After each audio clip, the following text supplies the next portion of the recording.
Aloha and welcome. I'm Sean Lether, your host, and we're excited to be broadcasting live on the Conscious Awakening Network. If you're watching us on YouTube, please make sure to like, comment, and subscribe. In 1998, tonight's guest, Donna Rebadow, was being towed behind a boat on Lake Ontario and accidentally got tangled up in the tow rope. She was dragged underwater and drowned. As she went under the water, she separated from her body and experienced a profound near-death experience. Tonight, she will be sharing about her NDE and other spiritually transformative experiences and how they have affected her life.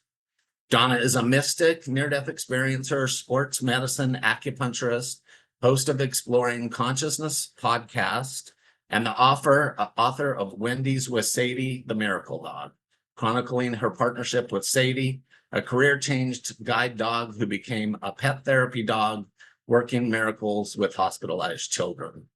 You can find out more about Donna on her website, exploreconsciousness.com, and we will also put a link to her book in the chat. Welcome, Donna. I am so thrilled that you're here. And I met Donna at the conference, and we just immediately connected. She's just an amazing soul. So I'm so excited that you're here. Aloha, everyone. Sean, thank you so much for inviting me. My managers are here, Chantel and Lisa. So a shout out to them for connecting us with Sean. Yeah, Chantel's an amazing manager. very, very much so. Okay, let's raise your hand if you've heard my NDE. Raise your hand if you've heard it. It's going to be the same. So I drowned, I died, I talked to the creator of the universe and came back. So it's pretty much the same. So I was vacationing with my family on Bear Lake in the Adirondack Mountains in northern New York. It's near Lake Ontario, but it was actually in New York. On July 17th, 1998, a little bit after noon, we decided to do some lake toy playing. So a lake toy is like a bullet with two pontoons, and it's towed around behind the boat on the lake. So we decided my sister Cindy and I would go first. Her husband, my brother-in-law Wes, was driving the boat, and on the boat was his nephew and a baby. And Cindy and I, with our life jackets, were on the bullet. And have you ever done that? You guys, have you gone around the lake and they try to spin and throw you off, and then you get back on the boat, and then you let the rope out and you do it again? Well, that's what was happening. You're flying around the lake, falling off, getting back on, doing it again. And one of the times, what happened was, as we were my sister was letting the tow rope out, her husband yelled, "Get off the bullet, the boat is sinking." And we're like, what? The boat's sinking? So, okay, what's going on? So I looked behind me, and my sister had the rope, and I saw that she threw it to the left. So I rolled in the water on the right. And it takes me longer to tell you than when it actually happened. And the bullet got between the sight line of my brother-in-law and where we were. So when he looked back, all he saw was the bullet. I looked down, and I saw that tow rope wrapped around my leg. And I was wondering, how does a nylon tow rope sink? They don't sink. And so it had to go down and up and under and wrap around my leg. So I'm pondering this. I'm going, what the heck is this? And I heard the boat start up. And I went, oh, they don't see me. He doesn't see me. And pretty soon it was like they took off, and I thought, oh, this is going to hurt. And the tow rope strangled my leg to the bone, and I was dragged underwater. And I'm now being pulled along, and I thought, oh, I'm not going to get out of this. I now know how I'm going to die. They don't know I'm here. And so I had my arms back like this, and a couple of thoughts were going through my mind, like, oh, now I know how I'm going to die. And I apologize for my voice. When I drowned, it really wrecked my throat and my lungs. So just kind of bear with me on that. And so I said, I wonder where they're going to have the funeral. Will they have it in New York? Will they have it back in Arizona where I'm living? So just as weird things were going through my mind. And the force of the boat, the water was hitting my chest and air bubbles were leaving. And I'm thinking, oh, I really could use that air. When all of a sudden, I pop out of my body and I go through this veil, like this saran wrap. It's very thin. And I popped through it. And the first thing was, oh, I'm dead. The next thing was, oh, there's no time over here. I actually understood the difference between time and eternity. And it was in eternity. There was no time there. And then the next thing that surprised me was I brought my consciousness and my personality with me. Now, don't ask me what I thought I was, what the afterlife was like, but I'm floating up and I don't have a body, right? Because I'm dead. But the way I'm going to describe it, it's as if I had a body, and eyes, because it had that sensation. So I could hear every cell in my body giggling, I swear. And I look down and go, what are you guys laughing at? And they're just giggling and giggling. It's like, we're going to see the creator of the universe. I was like, what? And I looked up, and on the edge of the earth, as if I could see the edge of the earth, and I say edge, the earth's round, I get it, and I knew the creator of the universe was coming up. And the next thing I know is I'm traveling up, I'm seeing God, the creator of the universe. And how he presented himself to me was this big electrical field. It was no gender. It wasn't a he, she, but I'm going to say he, but it wasn't that sensation of he. It was just the creator of the universe, the God. And I was like, oh my, there it is. It was like the Aurora Borealis, crackling and very electrical is how he presented himself to me. And as I'm traveling up, I began understanding what telepathy is on the other side in the afterlife. You know how telepathy here, you stand on one side of the room and your friend goes to the other side and you concentrate on what I'm thinking. And we think that's telepathy, but on the other side, telepathy is immediate. So as God is thinking something, as he's thinking, it's popping into my head. And so it was like, I next heard, don't worry, because I was looking back at, oh, my family, everybody's going to be upset. And it was like, don't worry. As soon as I heard that, I turned back around and I'm like, everything behind me disappeared. And it was just me and what was happening to me in this afterlife. And I have a sensation of moving. I'm hearing things. I'm being given all sorts of information about how the universe works and what's going on. And I hear, I am the creator of the universe. And I heard that as I'm saying, you are the creator of the universe. And it was like, I know everything. As I'm saying, you know everything. So it's almost like God knew what I was about to think. And I said, you know everything. And then I'm going to say he said, I even know the number of grains on a beach in New Zealand. As soon as that was said, I rocketed down to a beach in New Zealand. And I got my eyeball up against a grain of sand, and I knew the number of grains of sand on the beach. And then I'm flying back up, and I'm in front of him again. And he says, I even know the number of hairs on your head. In love, you guys have heard NDEs before. We try to describe love, the feeling of love. It's like love was shooting through my body this way, while the information was shooting through my head this way. And I'm getting closer and closer to what I would say a hug.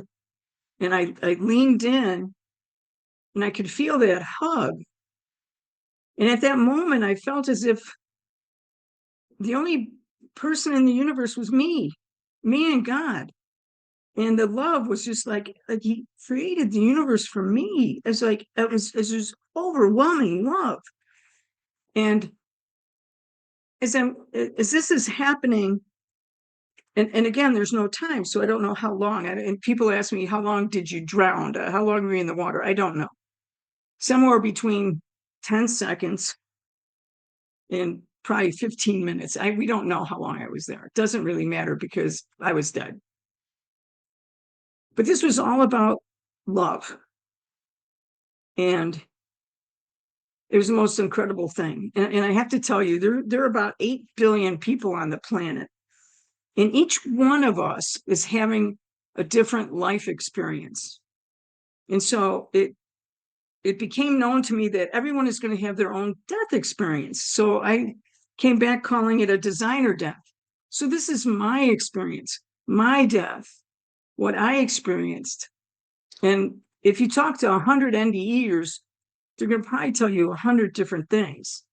And I had gone to the Monroe Institute for Scott Taylor's near-death experience, and he said, the researchers show that there are 17 common elements of near-death experience, like you know you're dead, there's no time, you go through a tunnel. You know, what are the things that are common? But I didn't go through a tunnel. I didn't have a life review.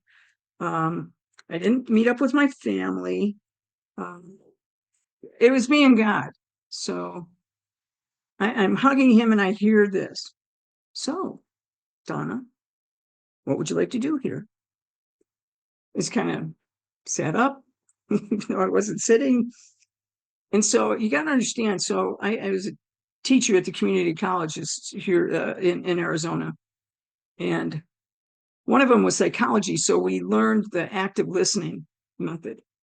And as a psychologist, if someone's in front of you, if they say, I have 5 brothers and sisters, active listening, you say it back to them. So I understand you have 5 brothers and sisters. So God says, well, what do you want to do here? And I go, oh, so is what you're saying, God. So I'm active listening with the God, the creator of the universe. And the Aurora Borealis just started crackling and laughing. And it was just like, I know you, Donna. I know your sense of humor. That's hysterical. And I go, so I'm active listening with God. So God, is what you're asking, is what do I want to do here? And I knew that he meant I was given a choice. Did I want to go back? Or when I looked over to my right, and there was kind of a line over there, and I knew if I had said, I want to stay here, I knew I was going to cross that line and I was never coming back. I knew that. So I looked at him and I said something I never thought I would say in a million years. I just, people that say, well, when I see God, I'm going to do this. Well, it wasn't quite like that for me. He had asked what I wanted to do. And I said, oh, since you made me, I give the choice to you. Boom. Even though there's no time there, it felt like time stood still. It's such a paradox. You can hold different concepts simultaneously and they'll both be the truth. It's just this weird thing that NDEers cannot explain. So I stood there and I was like, oh no.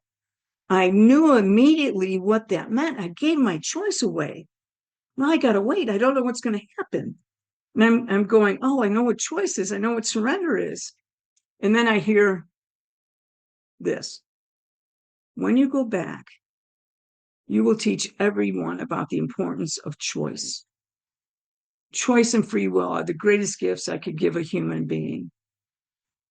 But I didn't catch the part, but when you go back, because I'm still waiting. Oh, I wonder what's going to happen. And it's like I was tethered, kind of leaning back. Then all of a sudden I felt I was unhinged. And I'm falling backwards to earth. And this is one of everyone's favorite part of the story. I hear this as I'm falling backward. I hear, good answer. Falling back and I'm hearing that. I'm going, boom. And I snap back into my dead body. And I'm drowned. And I hear the boat stop. And I know it's not the same when you're over there. You could do this. And my brother-in-law said he felt a tap on his shoulder. He looked back and there was no one there, but he did see the bullet was moving kind of weird. So he stopped the boat. When the boat stopped, I go, oh, I'm going to live. And I started putting my arms and going to the get out of the water. And I felt human hands under my armpits. And I'm thinking, oh, they're never going to get that rope off my leg. It's strangled to the bone. And as I'm being lifted up, the rope comes undone. Now, I asked a couple of the physicists at the community college, was that physically possible? And they said no, based on all the data that I give them about, the speed we were going, the power of the boat, blah, blah, blah. The physicists can do that. And they said, no, that rope could not have come undone. Well, it did. And I get to the top of the water, and I could feel I'm spitting out all this lake water, and I know I'm getting some help. And my poor sister's back there where we left off, and she's now swimming toward me like 800 miles an hour, like Superwoman or something. And I looked down and I looked at my leg, and I thought it was amputated because I saw my quadricep, my kneecap, my calf, but in between, just above my kneecap, it was, like it was the tow rope stringing my leg to the bone. And so I looked down, I thought, oh my God, if I kick it, I'm going to kick my leg off. So I grabbed my calf because I thought, if I had my leg, maybe they could reattach it at the hospital. That's what I was thinking. My sister comes swimming up, and I yell, don't look at my leg. And she looks at my leg, and she's screaming at my leg. And we hear the boat take off. And now my brother-in-law doesn't know what had happened to me. He just thought that was funny. And he took his time going back to the boat, back to the dock, and getting another boat and coming back out. In the meantime, my sister and I were left out in the lake. And I was like, oh man, I think I'm going to go into shock if I do, put my legs above my heart, tilt me back, but hang on to my calf. And so my brother-in-law, I don't know how long it took for him to comes back out, and he's coming up, and I know he's going to look at my leg, and I scream, don't look at my leg. Of course, what does he do? He looks at my leg. He starts screaming. He starts trying to get out of the boat and get me into the boat. And I said, no, if you lift me out, my leg's going to fall off. So he threw a rope to my sister. So my sister grabbed onto the rope and grabbed onto my life jacket, and we made it back to the dock. And they packed me in ice. It took 45 minutes because we're in the Adirondacks to get an ambulance out there. I make it to the hospital. They had wrapped, I told them to wrap my leg in ice. So they unwrapped it, looked at it. By then we knew it wasn't amputated, but it was strangled, and it was starting to swell. And so they were concerned more about the giardia in the lake water that I swallowed. But they said, pack it in ice and go home. And people say they would never have done that. Well, yeah, they did. So yeah, that's my NDE. There's more to it. But that's basically what had happened. But I wanted to tell you about choice. I was supposed to go back and teach. And I've been interviewed I've been interviewed on other people's podcasts. When they heard my story, everyone wanted, what is choice? What is choice? What does that mean? And so I only had give an elevator speech, just a couple of minutes to explain it. And I didn't do it very well. After every one of these interviews, maybe it's about 4 or 5. And I'm sitting there one day going, man, I don't know how to do choice. I wonder how I'm going to do this and get this out to people. Now, when you're an NDE, most NDEers have one foot in heaven and one back on the earth. The veil's very thin, and at times there's no veil. I'm right there with my guardian angels and my guides and my beings. So they're sitting there. Well, I'm sitting here at the computer, and it slapped me upside the head because they have a sense of humor, and they go, hey, that's why we gave you a podcast, Exploring Consciousness with Donna. We want you to do choice as a PowerPoint on your podcast. It's so silly. Okay, so I sat down, and they gave me the outline for this project, and it's called a Choices PowerPoint. I have one for beginners, one PowerPoint for intermediates, and one for advanced. Now, if you're interested, I'm doing an IANDS webinar on Saturday, November 16th, and I'll put a link in the chat room for you. But I'm going to go over what my angels wanted me to teach. I'll do a quick Reader's Digest condensed version. Choice. It's the power and responsibility to shape our own lives. That we must choose every moment to be aware of your thoughts, choices, and your free will. I mean, seriously, like every second. And how we think about others, about the choices that we make, and about our use of free will every day, every second of every day. And I've been here 26 years since my NDE. That's a lot of time. That's a lot of seconds. To teach you about, to watch for signs from the other side. Like a lot of times people say, well, how do I talk to my guardian angels? Well, they're already talking to you. They talk to you in signs and metaphors and books and music, and perhaps even through this webinar today. They're talking to you all the time. And choices, be of service to others, and mostly the ones that are placed right in front of you.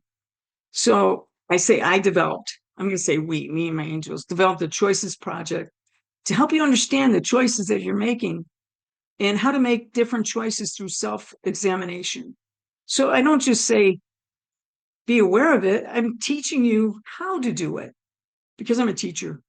So in the webinar, I'm going to show you about your belief systems, about the conscious and unconscious choices that you're making. Belief systems may be limiting your potential, techniques for changing and adjusting your beliefs, but how you think and act in this world, because, you know, that life review, I have one every day since I've been back. And the life review is they're showing you an aspect of your life, you and another person in a situation, and how you treated them, what you said to them, the choices that you made, and how it affected them. But you're in their body. So you're like on the other side going, oh, I said that? Oh, man, that felt really bad. Or good things. Like I volunteered at the Andre House Soup Kitchen in Arizona. So it allowed me to see how it made somebody feel about being, you know, having a meal that night. So in the life review, I tell people, when you're making these choices, it's something you really want to see in your life review. So make sure it's a good thing. But I do want to tell you about my brother-in-law, you know, that driver of the boat. Well, he felt so guilty about what happened to me that day that we never talked about my NDE. When I would go to Buffalo and visit my family, I could never wear shorts. He could never see my scar. But in April of this year, I got a call. He was diagnosed with stage 4 pancreatic cancer. So I went up to Buffalo to say my goodbye. I got to be there a couple of weeks with him, and he pulled me aside one day and he said, tell me about your NDE, because he's afraid of dying. What did I see? How could I help him? So after 25 and a half years, I sat down and talked to him about my NDE, what you heard tonight, what to expect on the other side. The next day I'd come in, he goes, you better be right about your vision, because I'm having a really bad time thinking about what's on the other side, but you better be right. I go, I'm right. Even though you have a designer death, it's nothing like you think.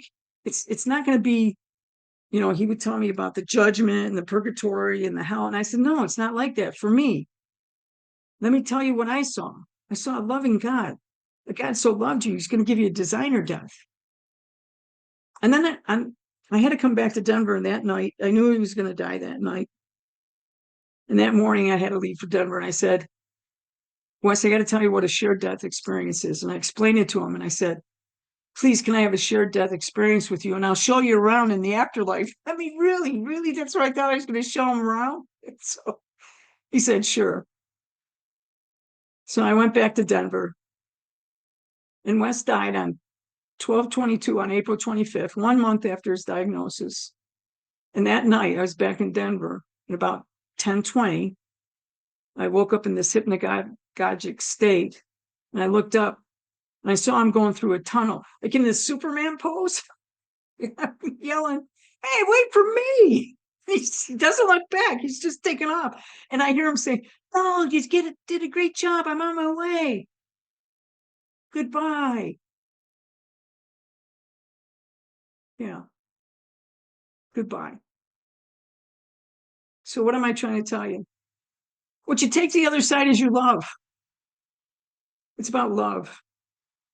God, my spiritual guides, my guardians, and the angels are all about love. And they continue to teach me how to love better, because I don't know what you think about NDEers, like we're supposed to be some kind of saints or we know everything. Well, we don't. I don't know when I'm going to die. I don't know how I'm going to die. And I still mess up. I have bad days. I'm a grouch.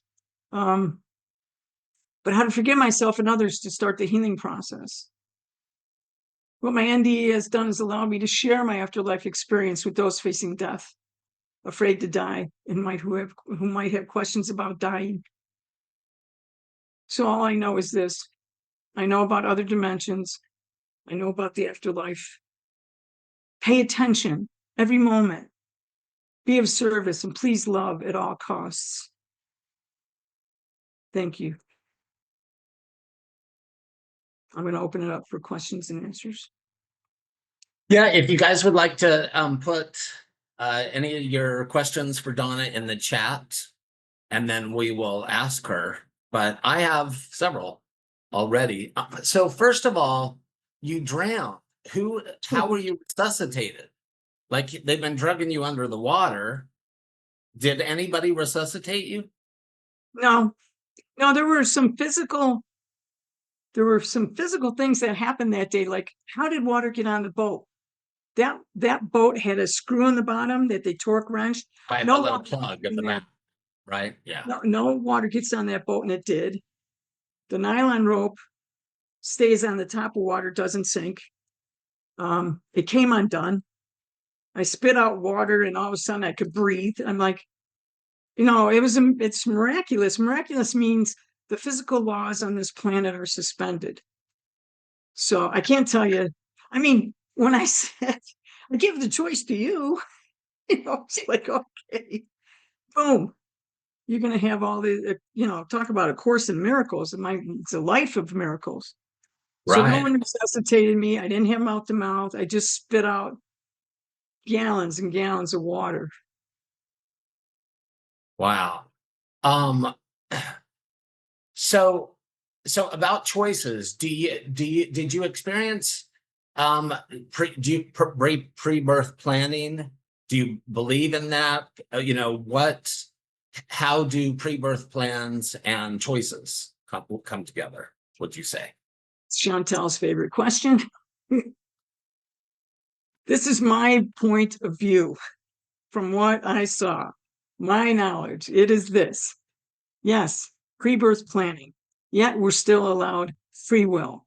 So it's like my friend Tom Campbell says, you and your planners, your guides, you get together and you say, well, how would I like to evolve? What I would like to happen? As my friend Betty from IANDS said, I go in a room and I pick out the cereal box for NDE. I pick out the cereal box. Please let my mother abuse me. Please do this. Please do that. So there's this weird sensation, but I believe there's pre-birth planning, but I don't think to the nth degree. I probably agreed to some kind of near death, but it wasn't necessarily, like, boom, you're going to drown. Right. Wow. On my leg, I showed my scar at the IANDS, but people say, stop showing everybody your scar. So yeah, I do. Did that answer your question? I believe in pre-birth. Well, yeah, but how the choices play? This is where a lot of people get confused. Okay. So how the choices I can have choices. I'm a teenager and I've got choices, and my guides say, I want you to go over there and I want you to do this. I can say no. I could, they want me to do this, or I think I should do that. I still have that free will and that power of choice. But I think, like my friend Tom Campbell says, there's some people that have very specific scripts that they agree that they're not going to, I'm going to do this, I'm going to do that. And it doesn't seem like there's a lot of leeway for them. But yes, you can say no to God, you can say no to your angels, and I've done that. There's some things that are just going to be, you're gonna get a tow rope down. I didn't have a whole lot of choice of that, but my life is choice. Too late to back out. Too late to back out. But but you have this kind of an ability to you do have an ability to choose. So my friend Tom said, as a kid, as a young person, they were asking him lots of things, and he kept saying no, no, no, until he was in his, I think, 20. Michael, you probably know. Do you remember from his book what age he was when he said, "Oh, I better get going on this path"? I don't remember how old he was. I can't remember what he said, but yeah. Does that kind of explain? I mean, Yeah. Okay, good. Yeah, it does. So who were you before this happened? Were you a spiritual person? What was your life before this happened? And how did it change you right off the bat? I'm one of 7 kids. Okay, we were Catholic, so one of 7 kids. And so my guardian angels started appearing. It's not appearing, it's not like I saw them, but it's called something called clear sentience, clear knowing, and clear audience, clear hearing. So I was given those gifts as a young kid, as a 4-year-old. So I've known and been around my guardians for a long time, but it's not like it was every day.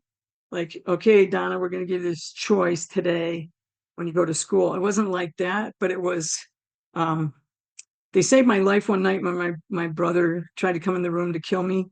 It was somewhat at times a dysfunctional family, and he was very jealous of all the gifts I was given. And so my parents were gone, and one night he got drunk and he came to my room to kill me. And that's the one time I saw my guides go flying by me. It was like Gandalf at the door, "You shall not pass." So I've known them, and I would say things to my older sister that had to do with paranormal. And she goes, "Oh, people don't do that. People can't do that." And I go, "Oh, I can do that. Doesn't everybody do that?" No. So I kind of stopped doing that for a while until my 20s. And then I just did stuff and just didn't tell anybody. How it transformed me, it changed how my cosmology, my view of the universe and universes. I didn't see what I expected to see. People say, well, it's just a product of your dying brain, and you're going to see what you're going to see what you think. No, there's nothing there. Nothing that I saw on the other side was in my brain that I thought I was going to see or experience. Period. There was not anything like that. So how it changed me, it transformed me. It made me see every single day, every single moment, how to think differently. And I got a life review. I get a life review every couple of days here. That's really tough. If you've had a life review, it's not a lot of fun times when I was being a jerk. It's like, so I said, I got in a fight with my sister, and so here's my life review. Here's me and my sister, and we go over what I said to her. But all of a sudden, I could feel what she's feeling. I went, oh, and then how she went the rest of the day, and how she yelled at her kids, and it's not fun. So it transformed me to tell people, be very much aware of even what you're thinking, how you think about things. So that's why I'm doing the workshops, how to think, what your belief systems are. And it's like, I'm not going to judge you. It's like, how are you going to think about things? And is what you just did with someone, do you want to take that to the afterlife? Do you want that? I don't know. It changed how I look at things every day. Right. And I failed. So you already had those spiritual gifts growing up. Yes. So, but not like this. They're like baby spiritual gifts. Right. Training wheels. And then little training wheels. Yeah, that's to me, it seems like most NDEers have had some sort of experiences earlier in life, and I certainly have. And then, but then maybe if we're a little sidetracked on the path where we came here to do, at least for me, I need these little wake-up calls in the ICU every once in a while. Well, I knew my purpose. A tune-up. I knew my purpose in life. I think I was in the 3rd grade. I wanted to be a teacher, and I became a teacher. But if you look at my resume, Chantal, you can tell them about my resume. I have like I'm a pilot. I worked in a pickle factory. I was a professional athlete. I'm in the Basketball Hall of Fame. I'm an artist. I'm a pilot, So the purpose, what I tell my students is, what do you want to do as a living to get money? And then what you want to do outside of that as hobbies and things of that nature. So my students would come in and go, I don't know what my purpose of my life is. The purpose of your life is to love and evolve. But people go, I don't know what that means. So you mean your purpose, like what to do? So we're human beings, not human doings. So do something, like that you'd like to do, that you'd like to get your money. But really the overall purpose of our life is to evolve into a place of love. And that's really hard. I came from somewhat of a dysfunctional background. So I had to overcome a lot of stuff. I had to overcome stuff my mother did to me, my brother did to me. And it's like, but it doesn't matter. Ultimately, to help with my guides, it's like figured that out. They helped me with that. Guess I didn't get it. I guess my big wake up call was, okay, you didn't quite get that, Donna. Maybe we'll have this NDE now. Boom. Yeah. That's how it's felt for me. Okay. Yeah. Yes. So, so you kind of did talk about purpose, but somebody did ask a question. Did you know your purpose in life before your NDE? Yes. And how do we know what our purpose is in life is for those of us who have not had an NDE? Purpose is to love and evolve and forgive and go gentle with yourself. I bet if I talked to each and every one of you and sat down with you, it'd be like, what haven't you forgiven about yourself or someone else that hurt you? Because this isn't heaven. This is not heaven. This is a working planet. You're given situations, and if you don't do well, you're going to get it again, right? Right. And And I always tell people to add on to what you said, be present in the present moment. So that's your purpose, to be fully present.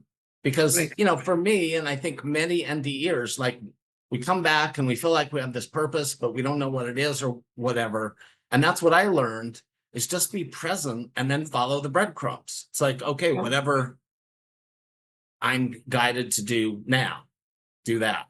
That's what's it's the tough part for us, and is there's a couple of things that's hard here. One is death and grief, and the other one is like childhood trauma, domestic violence. There's a lot of tough things here. My sister's going through domestic violence. I'm trying to work with her. So I've had to do, there's a lot of stuff that you do here. There's people here, there's counselors here, there's you got to do the dark work. You got to do the shadow work. Yeah. You don't just go through life going, da, da, da, this is just so fun. I got my guides. I've gotten hit. I've gotten punched. I've gotten all kinds of things. But what am I going to take to the other side? Am I going to take all that? Like, what can I do to, self-examination is, it's self-examination. What did they do? And for kids vows, like kids with childhood trauma, we like to make vows. Things like, well, when I grow up, I'm not going to marry anybody like that. And there's this vow, when I grow up, I'm not going to love anybody because it hurts too much. When I grew up, it's all this stuff. I said, this isn't heaven. This is work that we need to do here. This is a working planet. We need to do the work. And it's going through counselors and 12-step and whatever it is that you need to do, because people know when they're hurting, and they know, I can't keep going on like this. I can't keep dragging this around. I need to stop and see what I can do to, grow up, get rid of this. I'm not taking that. That's their problem. It took a long time for me to understand what was my mother's problem and what was my brother's problem. And then, then I wasn't at fault as a kid. And then look at my childhood vows. So it's work here. I'm sorry, it's just work. but your purpose It is is. to, It is. The NDE is just the beginning, isn't it? It's yeah, not yeah, like, yeah, you had a glimmer of heaven, but we're still here in our body, and there we have a lot of we're work to still do. here. Like I said the other day, like I've been here 26 years. What more do you want me to do? So they gave me breast cancer. So I was like, okay. So I had my first radiation yesterday. I have my second one tomorrow. So it's like, so an NDE or with breast cancer, how can that be? Okay. You know, it's just I'm not dancing down the street with this, but it's like, you know, I don't know. I don't have all the answers for all you guys, but I'm just trying to answer how I've done it, what I saw, what I feel, what I do. And you can take what you like, what I say, or, assimilate it, or, like you said, Sean, there's things that I've said that you go, yeah, it's pretty much, yeah. Yeah. Yeah. So Michael wants to know, what is the difference between a guardian angel and a spirit guide, and how do their roles differ? Great question. Um, yeah, this is a tough one for everybody. Like my dad is now my angel. No, I didn't see that. That an angel's an angel. A soul is a soul. A spirit guide is maybe that now we're getting into stuff that it's kind of weird stuff. Like people that haven't um incarnated as a human being, they're on the other side from another dimension. That's a spirit being. An angel is an angel. A messenger from the Jewish tradition, angel, Angel,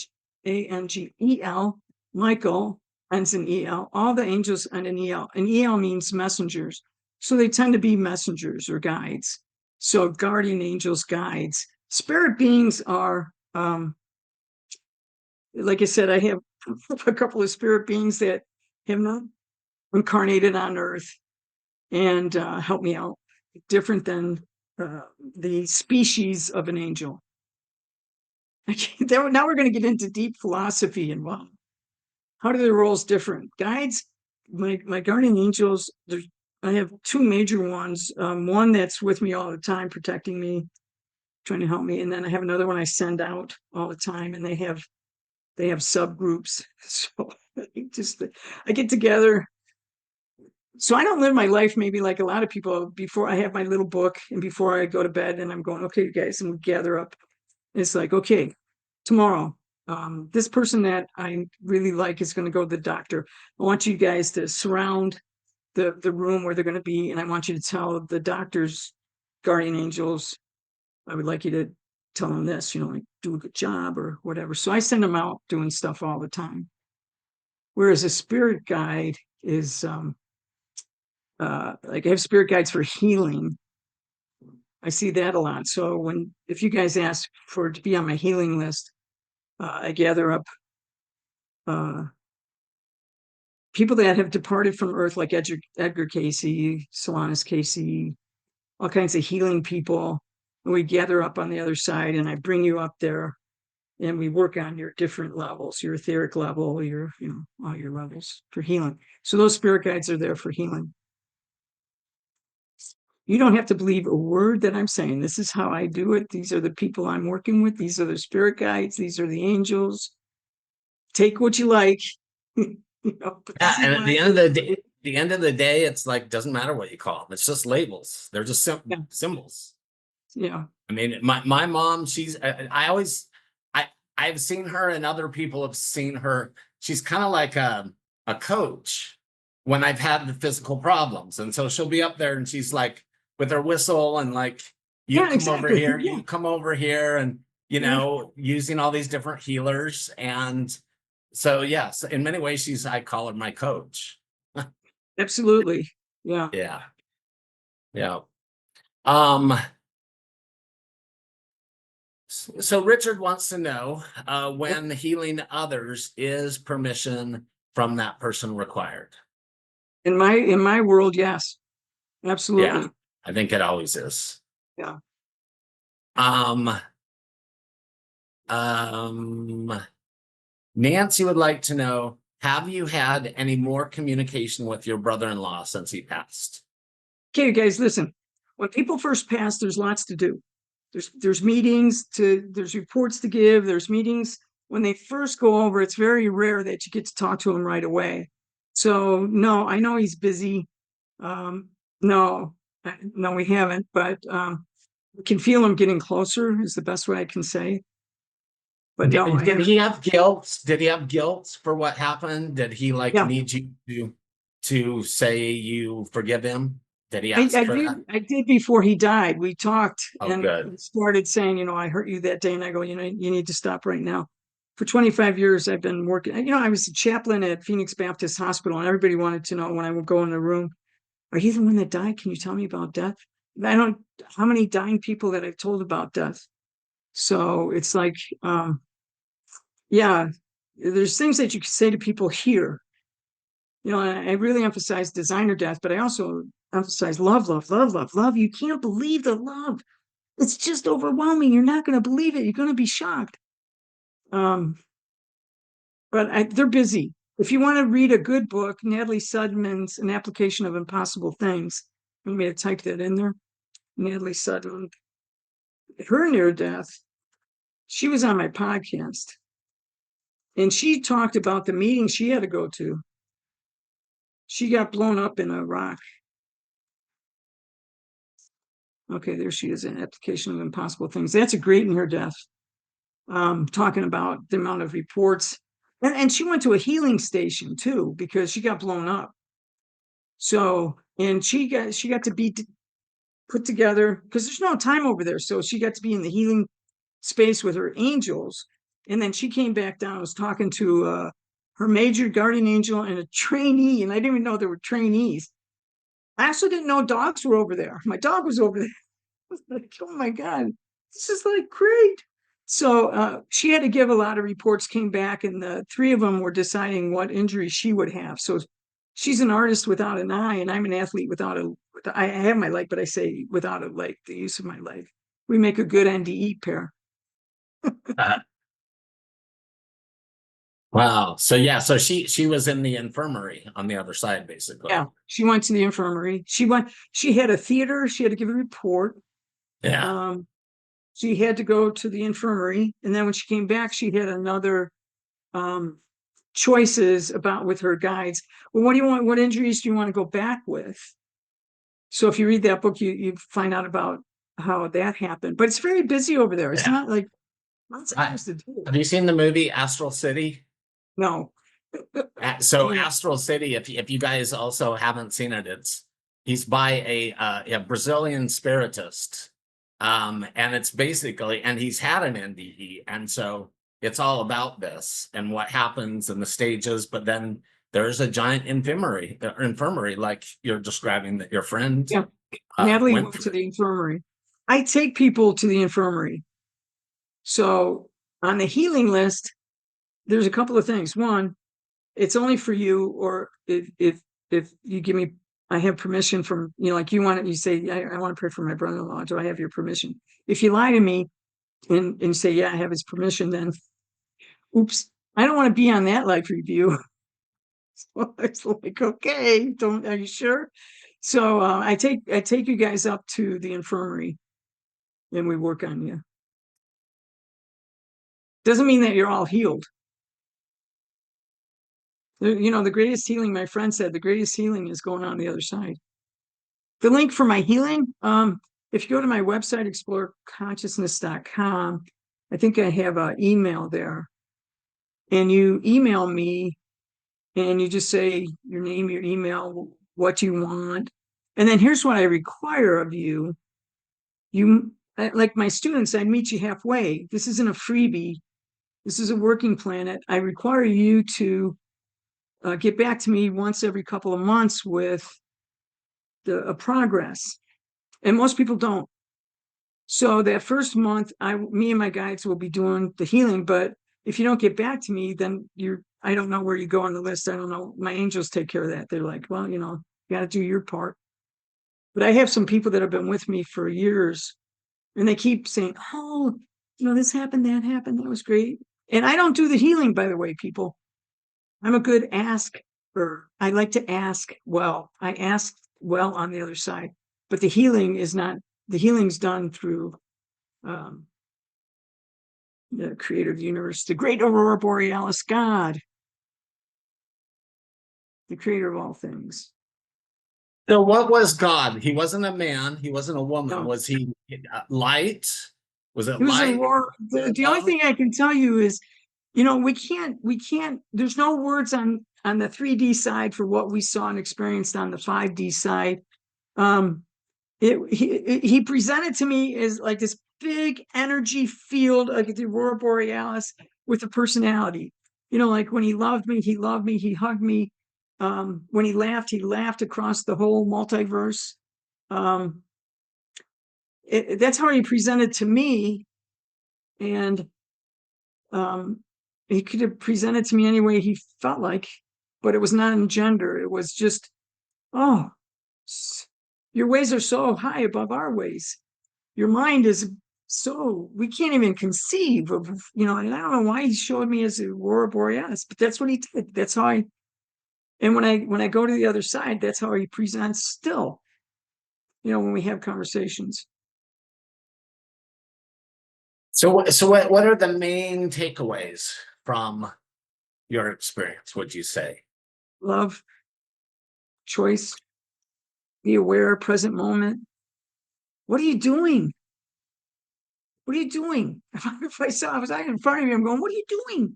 What do you need? What's stopping you? Do you really want this to be on the other side? Really? Come on. How can I help you? How can you help yourself? How can you look at what's happening in your life? Can you change your perspective 1 degree? That's what I do with my students when they come into my office. I taught at the community college level. They come in and they would tell me all kinds of just poor kids. That's why I love teaching them. They come and say, well, I'm in this prediction. I say, do you have money in a checking account? They go, yeah. I'll drive you down to Sky Harbor and you pick a city and you can go there and be free of everything. I can't do that. Okay, then what can you do? Oh, so change the perspective. What do you have control over? And this isn't easy. I get it. But what can we do to have you change just a little bit today? Just change a little bit. I listen to lots of podcasts. I listen to Michael A. Singer podcasts. I listen to Tom Campbell. I listen to Jurgen Ziewe. Jurgen Ziewe. Jurgen Ziewe's been on the other side, had 40 years of OBEs. And it's like, I just keep listening all the time to things in my head. I want to fill my head with music and love and laughter, even though there's times I get up and I'm a jerk. I don't feel well. I said something I wish I hadn't. So does that answer your question? I'm not sure what the question is. So no, it does. So I have another question though, and with choices, and people make lots of wrong choices. So what do you tell somebody when they make a wrong choice? So in the workshop, and what we do is first say, what is your belief system? So we start with, you have homework in my workshop. You have to do homework. You have to, well, how do you think? What are you thinking? So we go through a whole thing on what do you think? What's your belief system? And then we do sticky note assignment. Every day you're going to have sticky note. And I did this myself. So you go through the day and you go, oh, I think my sister's a jerk. So I wrote down, I think my sister's a jerk. And I stuck it on my bedroom wall. So I want to see a visual representative of what I'm thinking now. I don't do a lot of historical, what's in the past is past, but I want to know, what are you thinking right now about it? So we get to the belief system. And then we talk about what are the different kinds of choices that you make. Instant choices like the blink, Malcolm Gladwell's blink, or choices about what I want to wear, or choices about what I want to think about that person. So I constantly am feeding myself with, I'm constantly learning. What does Michael Singer say about that? What does Sean Lettner think about that? I listen to people's podcasts. What do they think? Oh, do I think that? Oh, is that really productive for me to think that way? What if I do a pro-con page? What if I think differently about my sister? Oh, well, this could happen. This could happen. What if I keep thinking bad about my sister? I'll be taking that to my life review. I get very far. And I know there's some people too that there's some people in your life that they're not going to change. And it's if you're an adult and you can, you just say, well, I need to move on. I don't know. It's really hard to tell everybody what to do in this. And it's kind of like, I know tomorrow my guides are going to go, well, you're going to have to make a podcast out of that. You didn't do such a great job last night talking to the Hawaiian people. Okay. I'll talk a little bit more about choices. Yeah. Well, I like A Course in Miracles is something that I study, and what I like is, when they talk about choices, and it's just very simply, I made a mistake, choose again. Yeah, because you don't beat beat yourself ourselves up. up for Yeah, making these. don't. You would put that on your sticky note. What didn't work? Yeah. But is the choice already made? Is the choice made? So what do you think about that choice? So in it, you progress from, this is what I think now, this is what I did, what can I do better? And that pretty soon, what can I do better is on top of the sticky note of what you did wrong, so that you can just keep, okay, I did that. But Einstein's quote, you can't do the same behavior and think you're going to get a different outcome. So we talk about how to get a different outcome. But if you want to keep making that same bad mistake, your sticky note's going to be really long with not anything covering it up to make a good choice. I make bad choices. I still 26 years later, and I'm like, what was I thinking? I teach this stuff. Oh my God. I have to go back to my own sticky note or my journal or yeah. So so you had your Catholic upbringing. Did your NDE pretty much change all of those beliefs, or are there still beliefs from your upbringing that were confirmed? Okay, Lisa and Chantel, I am a changed Catholic. I am a mystic Catholic. I'm a mystic. I'm in the tradition of the essence and the real deal. Because you can go over there and go, what did you teach? What was that? I'm not the dogma Catholic. Does that make any Catholics raise your hand? Does that make sense? I know people say that they're what's the word? Recovering Catholic. I'm a changed Catholic. Yeah, Catholic is, thank you, Lisa. Catholic, the big C, Catholic is universal, or the little C. Lisa needs to talk. Anyways, my own personal beliefs are changed because what I saw, I told you, transformed my cosmology of how I thought I was, what I thought I was going to see, and what. But you have so many years of training. Like I'm in love with Padre Pio. That's never going to change. So if you don't know who he is, it's okay. But nobody can take Padre Pio away from me either. So, but I'm not a hell and brimstone dogmatic. You're going to go to hell and judgment. I'm not doing any of that. I'm trying to help people that were recovering Catholics just be good in their own skins. Right. And then when you cross over, you're gonna see. You can get a hug. You're gonna get a hug.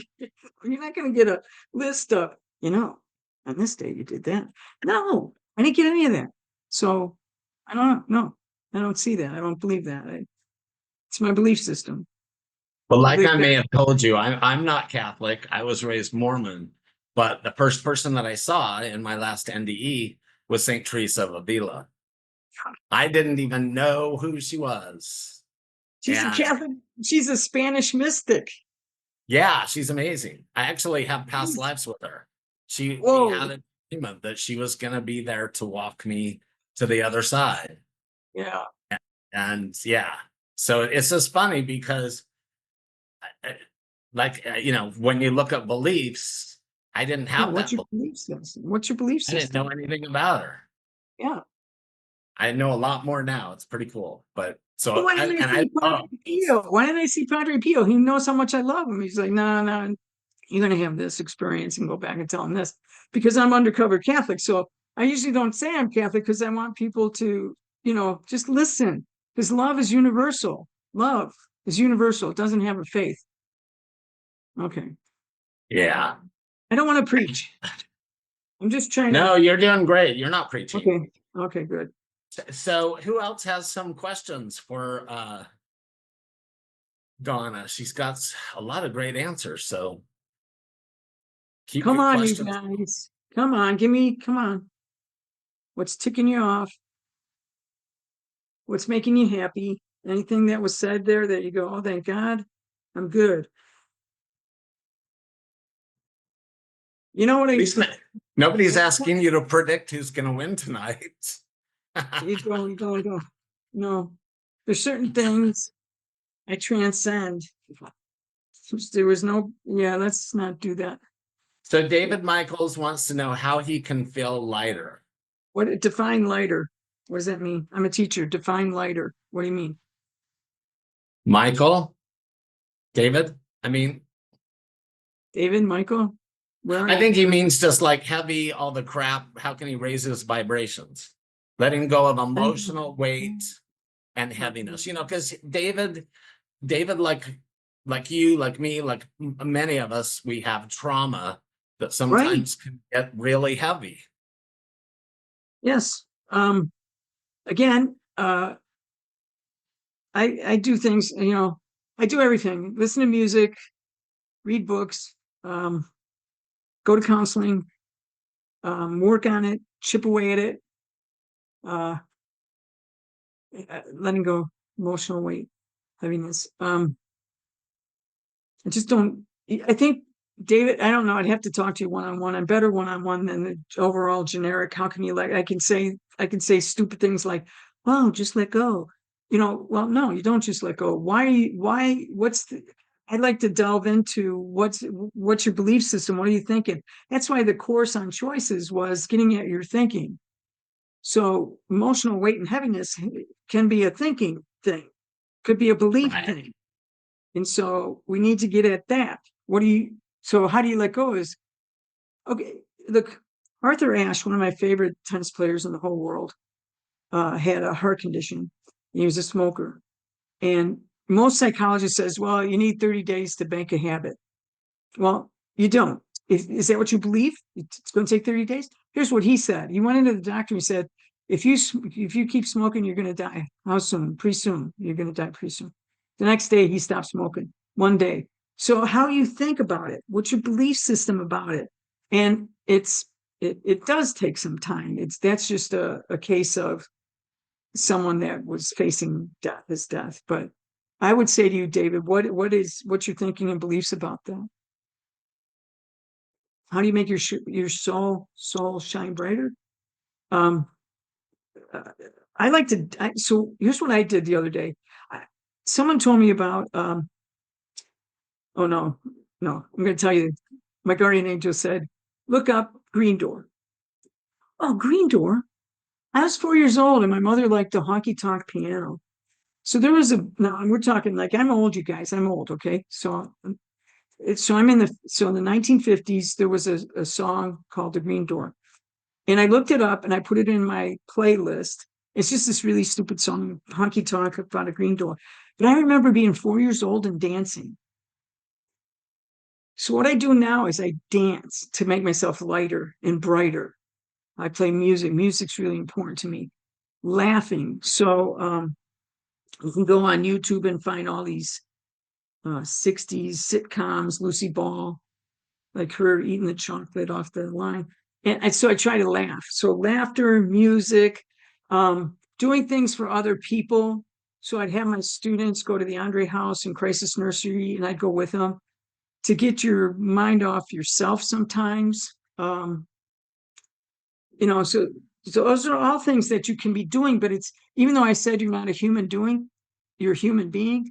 Well, these are the part of the human doing that you're doing, music, laughter. The book that you talked about, Wednesdays with Sadie, I was training seeing eye dogs for the Eye Dog Foundation. My dog got sick, and I went up to heaven and asked God, look, if you can just let this dog live, I promise we'll do something really cool. So we became a pet therapy team with kids in a children's hospital or children's ward. And so every Wednesday for 4.5 years, me and Sadie went up there to brighten the lives of these kids. So you can become brighter or lighter by doing something. Yeah. Just, I know it's hard. I found mindless humor. Mindless humor. Mindless. Yeah, mindless. Like we don't even have to think. Just laugh. Yeah. But I can't laugh. Well, That's the only time we're really connected with source is when we're like joyful, like if we're in fear and all that other stuff, at least for me, I'm not connected. You can be connected in fear because you can put your head down and go, man, this is really scaring the shit out of me. Oops, I'm not supposed to swear. This is scaring the heck out of me. Dang it. I wasn't going to swear. Well, yeah, asking it, what is it here for? That's what I found. Like what is so I have fear, and I want to say, what's the fear? Yeah, what it's trying to teach. Yeah. So let's listen, you guys. July 24th, I walk in. Donna, you have breast cancer. Okay, what do we do? Here's what we do. I got surgery on September 4th. I went to IANDS conference knowing that. I didn't tell anybody at the IANDS conference, oh, by the way, I have breast cancer, blah, blah, blah. So I set up my surgery so I'd have it when I got back. So September 4th, I had my breast cancer surgery. The next day I went out and got a pedicure. And people were like, you just had surgery. What are you doing having a pedicure? Because I could. I can control that. I can control that I can get up and get a pedicure. Yeah. Looking at what you can control. Yes, definitely. What can you control? So Cheryl would like to know, how can I not be so hard on myself? How can I make healthier habits stick? Take my workshop. I know it sounds so stupid. You're gonna laugh at this one. I went out and bought a stuffed teddy bear, like the ones you get at the state fair. It's just oversized, big teddy bear. I brought it home and I stuck it on a chair. And I started talking to it like I was talking to myself. So I had to hear myself. Hey, teddy bear, you're really stupid. How are you being hard on yourself? Usually, I shouldn't have said that. I shouldn't have done that. Why do I keep doing that? So I just had a conversation with the teddy bear and imagined, what would the teddy bear say back to me? Why you really? Like, would you talk to your best friend like that? Would you talk to your teddy bear like that? So you got to sometimes do stuff in the privacy of your own home that's silly. That's like, why do you talk to yourself like that? Because when I was a kid, they told me I was this and that and this and that. Okay, so one at a time, you're going to put a sticky note. I am lazy. And then you're going to keep going through your next couple of weeks. When weren't you lazy? And you're going to write that down. I wasn't lazy when I did that. And you're going to stick it up next to the lazy so that you can see you're not lazy, or whatever these attributes are. So I like to see things. So sometimes you don't always do everything through talking therapy. So I like seeing things. And you can do emotional tapping. You can, of course, I'm an acupuncturist, so you can do acupuncture. So we have released the 9 dragons. So just use all the resources on the planet. You live in America. It's a free country. As of today. We will see. We'll see. But what resources can I use? Can I control? Can I use that I can choose to make myself feel better and do it a step at a time, inch by inch? It's a cinch. Yeah. Yard by yard. Too hard.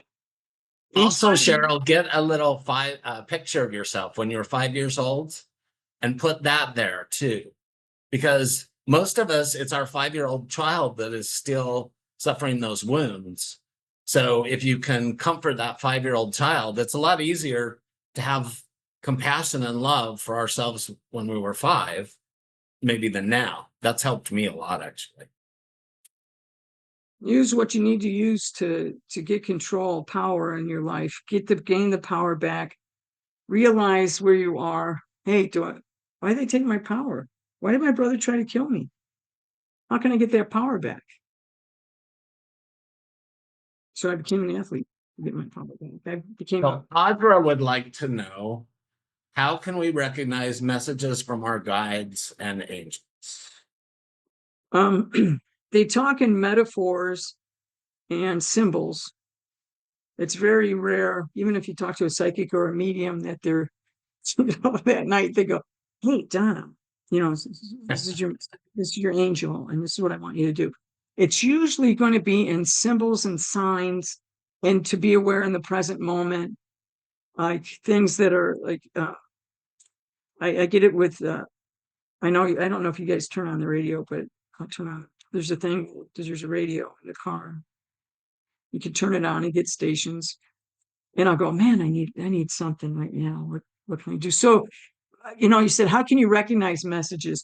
In the beginning, it just keep, again, I write a lot. So keep a log. Like, what did you think? Would you think this was a message? I would write it down. Oh, I got a penny on the sidewalk today. It made me think of my dad. Okay. Write that down. Did you keep seeing pennies and then you heard a song that you and your dad, well, he's saying on the other side. So recognize messages as being aware, looking for signs, symbols, metaphors, books, people. Is there anything I said tonight that could have made you think of, like, did your angel or guide come through something I said? So it could be other people. It could be pick up a book. And at first you go, well, that sounds like me. That's my voice when I'm talking to my angel. That, thought I heard something back, but it was in my own voice. But I've been doing it for so long that now it's like, I already know where it's coming from and what it feels like, but it'll happen over time, I think. There's only 2 times in my life that I actually saw my angel. So that was a blessing. So also, don't discount. don't So discount. if you have an experience, assume it is real, even if it's not, because what that does is then it puts you in the vibration to have more. Because the ego will always try to talk you out of it and say, no, that didn't really happen. That's what used to always happen to me. Like, yep. Sorry, Sean, that's perfect.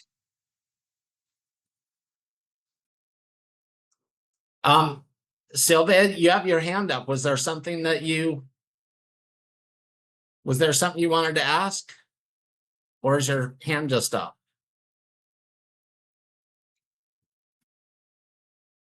Yes? Oops. Can they unmute? Did you want to? Yes, I couldn't unmute until you invited me. And okay. So it was actually a comment in response to Donna's talking about a teddy bear. My teddy bear, Cinnamon. Yeah, about that size.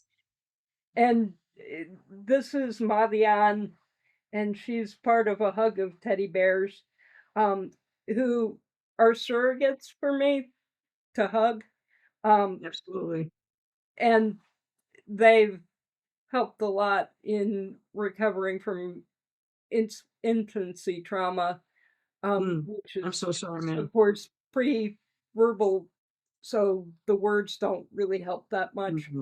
And so when the question about how are we easier on ourselves, it helps to find ways to meet needs that were not met. Absolutely. Or were met toxic ways when we were young. Yeah, come to the workshop and we will make notes of all the things that work just because it works for me. How does it work for you? Yeah, and we'll put the link in Facebook groups. Did I do that yet? Let me see. I think this is the workshop registration, I think. ISGOIANDS.org, a course in choices. Yeah, but we'll also put it in Hawaiian IANDS in the NDE group. So somebody asked, and I this is a good one to answer,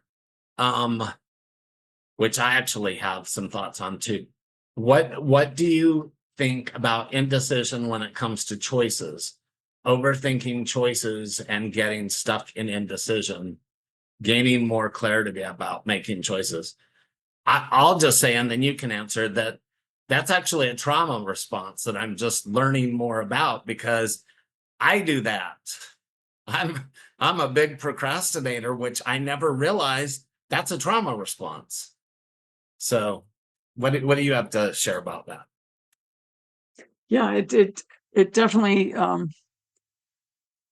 so in making choices, it's like, what is the choice? Sometimes it's you have, you guys, you're going to get tired of me saying I take out a piece of paper and I put what the choice is. Am I going to move to Denver?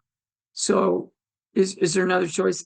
So move to Denver, stay in Phoenix, don't move, go to Hawaii, whatever they are. And I start doing pros and cons. I'll ask 3 people that are really special to me. What do you think? Yes, move, no move. Sometimes as you gather data, you could be using that as procrastination.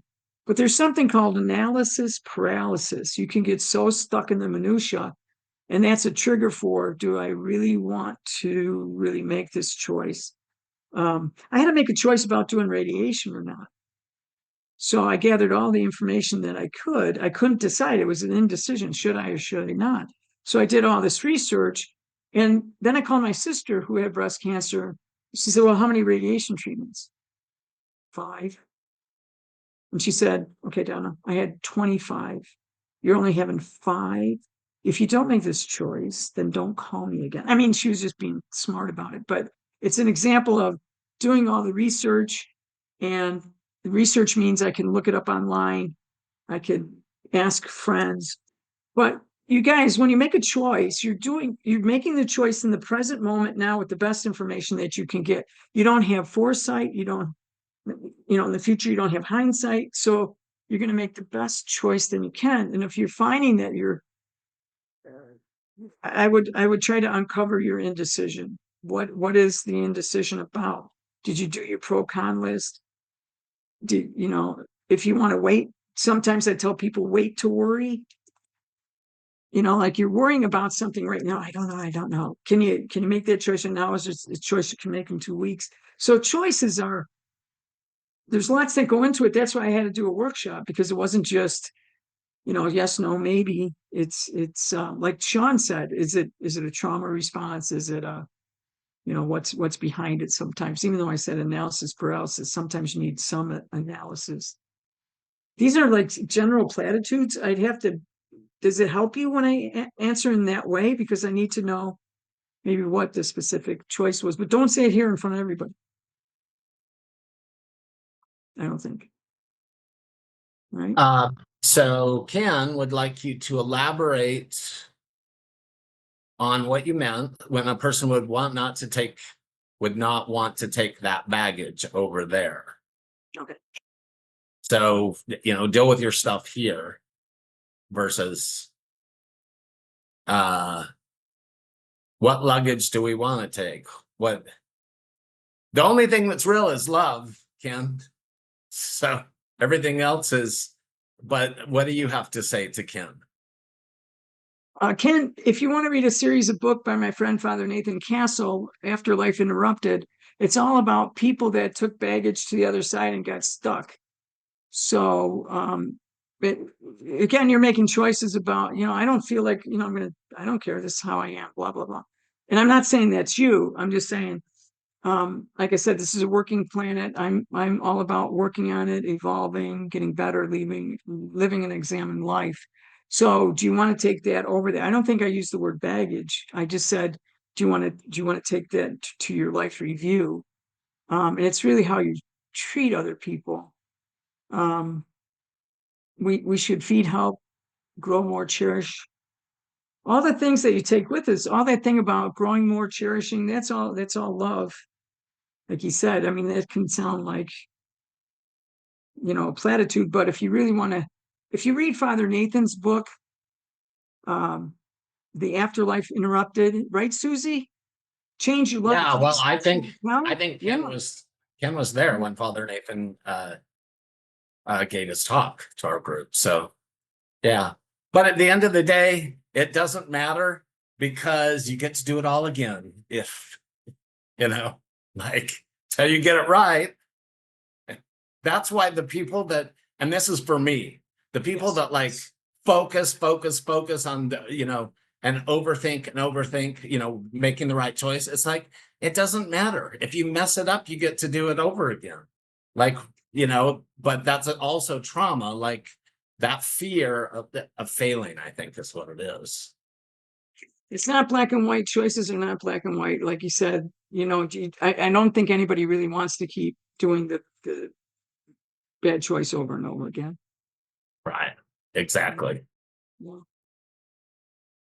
So so- yeah, if you go to the Hawaiian IANDS YouTube channel, there's Father Nathan. It was a great talk. Amazing. Yeah. I love Yeah, like if you take the baggage over there, so to speak, you can have your afterlife interrupted. Like you get stuck in an eddy on the other side. Yeah. So do we have any final questions? And if not, I'll let you give your final. Cindy. Huh? Cindy. Oh, right. Cindy, she had her hand up, right?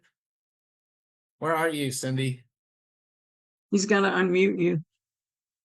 I gotta find her first. Is it a question? There she is. Yeah. Sorry, Cindy. It's okay. Yeah. Well, I actually did just recently have a reading where the person like was really weird. Well, first I'm just going to tell you, she knew things that I never told anybody, even in this group, about my NDE. And I wasn't even sure if it was an OBE or NDE, but I do know. I now. But is that possible? She also knew about an NDE that I didn't know about. So is it possible that you can not remember? Yes, people were oppressive.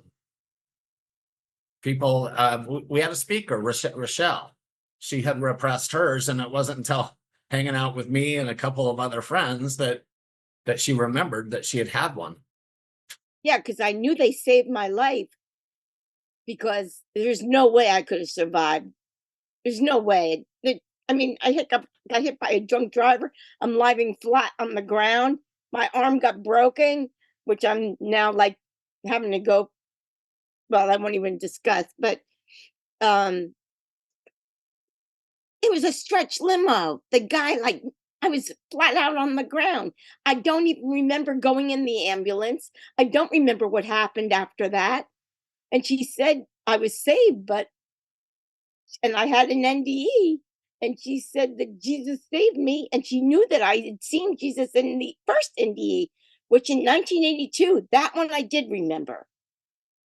And I was shocked that she knew that. But I didn't know about the one in 1989. So I'm going to put the link in to your course. It's a course in choices. It is going to be Saturday, November 16th at IANDS Groups and Events. It's $10 if you're a non-member. If you're an IANDS member, it's $5, right? Yeah, all donations go back to the IANDS group. Yeah. Group. Yeah, I don't know maybe after that we'll have you come to one with our group. I can. That's my first time teaching. It's up on the web, but it's a workshop, so we'll see how it goes. It'll keep getting refined. So yeah, I'll be happy to do that for you guys. Yeah. All money goes to the Hawaiian IANDS group. Right. Okay, so any final thoughts that you would like to, any wisdom? Life's tough. Be tougher. Life's hard. What can you do for your heart? work at it. Be gentle and kind.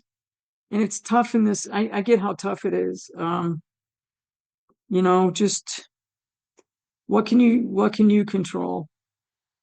What can you control? It's like talking to my students. 30 years community college, those students, 60 semesters of students walking through my door, just loving them through their pain. And I would add, when it comes to choices with what's going on tonight and the next several days, we all have a choice to choose fear or love. Love over fear. And it's tough. You know what I did? Here's what I did. Here's how I think. So I'm going into my radiation. And, you could look at, I call it my tanning bed. So I try not to think of it as radiation. And I'm reading a book called 5 Chimneys. It's about the Holocaust, because I wanted to know how tough it was for other people. They didn't have beds, they had rags, they didn't have a washcloth. So that I gave it, the perspective that I got helps me in this little blip of breast cancer. So I'm not flippant about it, but what's your perspective? How can you go easy on yourself? Go easy on yourself, guys. Come on, love yourself tonight. Yeah. Love yourself. Tell yourself. Get your sticky notes, because you got homework. So, all right. Well, thank you, everybody. Thank you so much, Donna. This has just been a pleasure. And I'm so honored of all you people choosing to be here with us. Instead of engaging in the craziness, it's very heartening to me. It's like, wow, we really have a great community of people that are serious about spirituality and growth. So I'm just amazed and proud of all of you. And hopefully I will see you all on the 19th for our sharing group. It's really great. And sign up for on the Hawaiian Islands video channel. Make sure you sign up, and then you'll get a notification as soon as we put Donna's link up there. So have a wonderful evening, everybody, and love you all.